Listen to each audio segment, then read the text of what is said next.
नमस्कार दोस्तों, हमारी आज की कहानी है वसीयत। एक घर में 3 भाई और एक बहन थी। बड़ा व छोटा पढ़ने में बहुत तेज थे।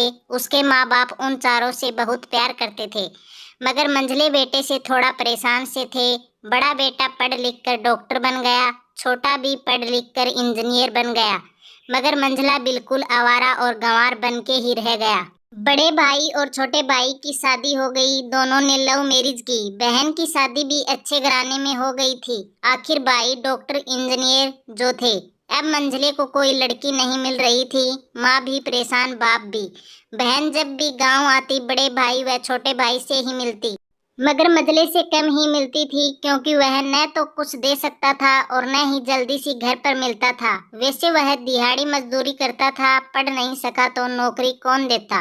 मंझले की शादी किए बिना ही बाप गुजर गए। माँ ने सोचा कहीं अब बंटवारे की बात न निकले, इसलिए अपने ही गांव में एक सीधी सादी लड़की से मंझले की शादी करवा दी। शादी होते ही न जाने क्या हुआ, मंझला बड़े लगन से काम करने लगा। दोस्तों ने कहा, ए चंदू आज अंडे पे आना। चंदू, आज नहीं फिर कभी। दोस्त, अरे शादी के बाद तो जैसे बीवी का गुलाम हो गया है। चंदू, अरे ऐसी बात नहीं है। कल मैं अकेला एक पेट था तो अपनी रोटी के हिस्से का कमा लेता था। आज 2 पेट हैं, आजकल और होगा। घर वाले नालायक कहते हैं, मगर मेरी पत्नी मुझे नालायक कहे तो मेरी मर्दानगी पर एक भद्दा गाली है, क्योंकि एक पत्नी के लिए उसका पति उसकी इज्जत, घमंड और उम्मीद होता है। उसके घर वालों ने भी तो मुझ पर भरोसा करके ही तो अपनी बेटी दी होगी, फिर उनका भरोसा कैसे तोड़ सकता हूँ। कॉलेज में नौकरी की डिग्री मिलती है और ऐसे संस्कार माँ बाप से मिलते हैं। इधर घर पे बड़ा और छोटा बेटा और उनकी पत्नियां मिलकर आपस में फैसला करते हैं कि जायदाद का बंटवारा हो जाए, क्योंकि हम दोनों लाखों कमाते हैं और मंझला ना के बराबर कमाता है। माँ के लाख मना करने पर भी बंटवारे की तारीख तय होती है। बहन भी आ जाती है, मगर चंदू है कि काम के लिए बाहर आता है।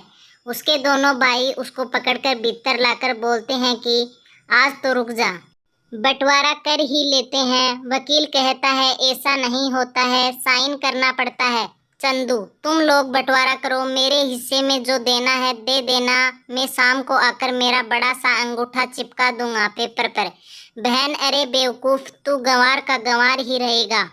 तेरी किस्मत अच्छी है कि तुझे इतने अच्छे भाई मिले। माँ, अरे चंदू आज तो रुक जा, बंटवारे में कुल 10 बीघा जमीन में दोनों भाई 5-5 रख लेते हैं और चंदू को पुश्तैनी घर छोड़ देते हैं। तभी चंदू जोर से चिल्लाता है, अरे फिर हमारी छुटकी का हिस्सा कौन सा है।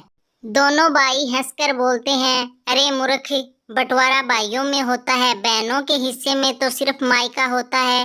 चंदू, ओहो, पढ़ा लिखा न होना भी शायद मूर्खता ही है।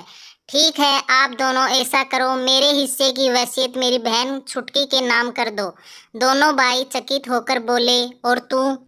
चंदू माँ की ओर देखकर मुस्कुराते हुए बोला, मेरे हिस्से में माँ है न। फिर अपनी बीवी की ओर देखकर कहता है, क्यों पायल, मैंने गलत कहा क्या? पायल अपनी सास के गले लगकर कहती है, इससे बड़ी वसीयत क्या होगी मेरे लिए। मुझे माँ जैसी सास मिली है और बाप जैसे ख्याल रखने वाला पति। बस यही सबक थे जो बंटवारे को सन्नाटे में बदल दिया। बहन दौड़कर अपने गंवार भैया के लिपटकर रोने लगती है और कहती है, माफ कर दो भैया मुझे, क्योंकि मैं समझ नहीं सकी आपको। चंदू, तेरा भी इस घर में उतना ही अधिकार है जितना हम सभी का।